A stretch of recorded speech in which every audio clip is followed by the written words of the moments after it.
Son of a beach. Welcome back, Bozak Nation, to PJ's Movie Time. We're going to do another movie review because I'm sitting here with my nerdery here at the Bozak Tower. And today we're going to review a Marvel movie. I haven't done an MCU review in a while. You know why? You don't because, say. Let's face it, the MCU is going to do a sour face. The Marvels from 2023 came out in November. I didn't go see it in theater, all right? I didn't go see it in theater. I usually see every MCU movie in the theater, but this one I dipped out. Didn't go see it. I waited for it to come out on Disney Plus. Came out on Disney Plus, and guess what? I liked it. I thought it was a pretty good movie, actually. So I went and bought me a copy, and I gave Disney some of my money. It was directed by Nia DaCosta, and she was also involved with the Candyman movie that came out in 2021, which is a really good horror movie in my opinion. Ooh. So she's directing this motherfucker. She also wrote it alongside with Megan McDonnell, who also did some work for WandaVision on Disney Plus there. If you've ever seen the Disney Plus shows, WandaVision's a good one. I recommend it. Pretty good stuff. And Alyssa Karasik. The budget, they spent $274 million.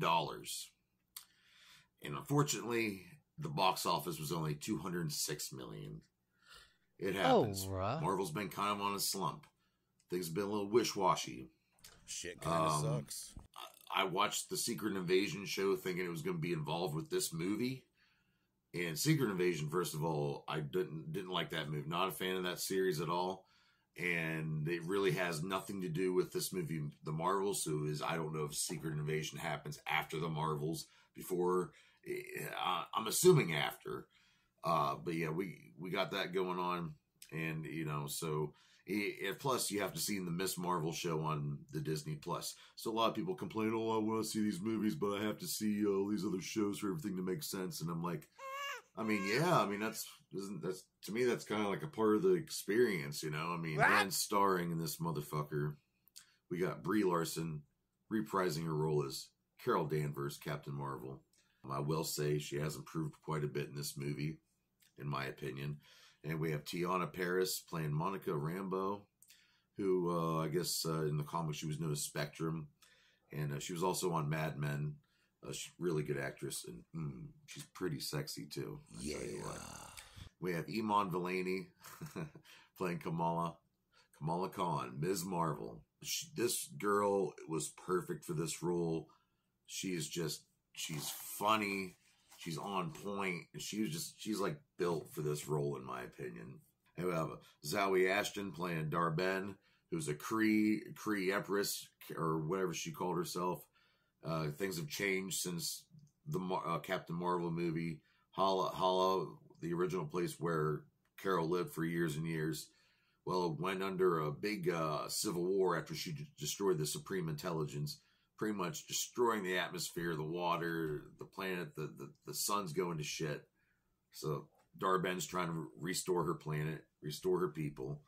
We have Samuel L. Jackson, motherfucker, playing Nick Fury. And I told my daughter earlier, it seems like this guy he's been in the most Marvel movies. Maybe I'm wrong, maybe I'm not wrong. If you want to quiz me or find an answer for me, tell me down in the comments how many times Samuel L. Jackson has appeared in an MCU movie. Zenobia Shroff is the mother of Kamala.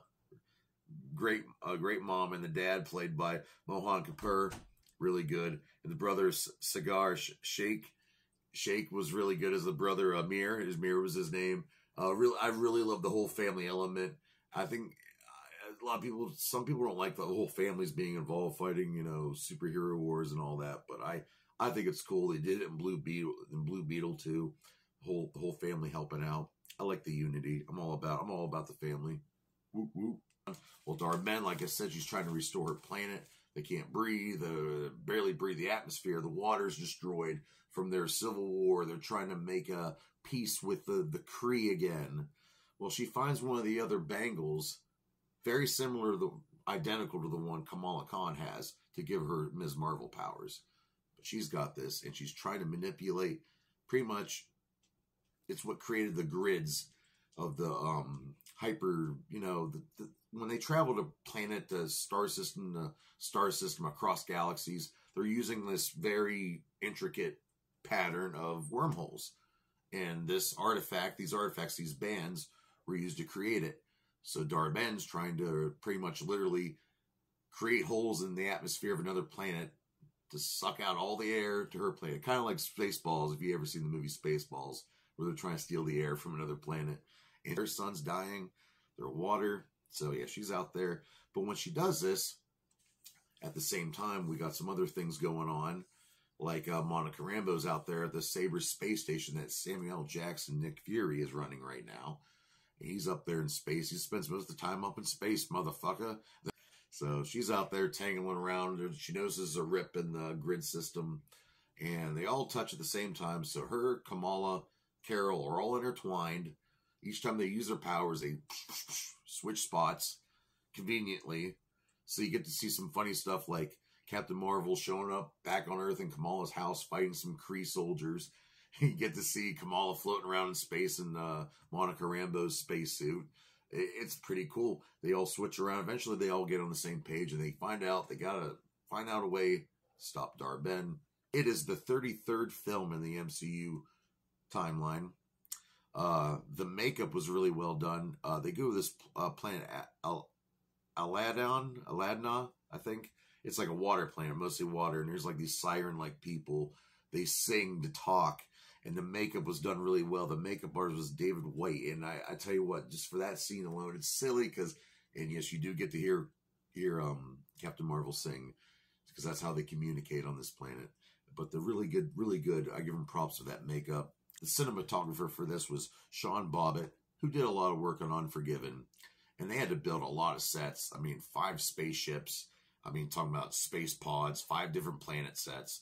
They had to build the Sabre station. They were so big that they could fit a crowd in there. And special effects, Tara DeMarco, she had some pretty cool special effects with all that. And, of course, we get to see the famous Flurkin, which comes off looking like a cat, but it's actually an alien cat. Different species. Tentacles come out of its mouth, and it can eat stuff, and it can take you to a pocket dimension. Story there. This comes into play, but Goose does return, because I would not watch this movie if there was no Goose. Goose is a cool-ass fucking Flurkin. One of my favorites, for sure. Some good music in this movie, too. Of course, the Beastie Boys, Intergalactic, Rattata with Skrillex, Missy Elliott, and Mr. Oizo. Some good stuff there, and some basic, Marvel ambiance and all that, but it's to be expected. Samuel L. Jackson, like I said, I want to go back to him. It was cool seeing him, but the Secret Invasion show, which I didn't like I said, that show has to have happened after the Marvels movie, because if you've seen the movie, you'll understand, or the television series on Disney Plus, Secret Invasion. Hated it, didn't like it. Might want to watch WandaVision, understand Monica Rambeau's story. You might want to watch Ms. Marvel to understand Kamala's story. Really makes a lot of sense if you do watch it all. You don't have to do it all in one day or even a week. Just, if you get some time, I'm not going to spoil the ending of the plot of this movie, but I will spoil a little bit of the post-credit scene. You do finally get the X-Men.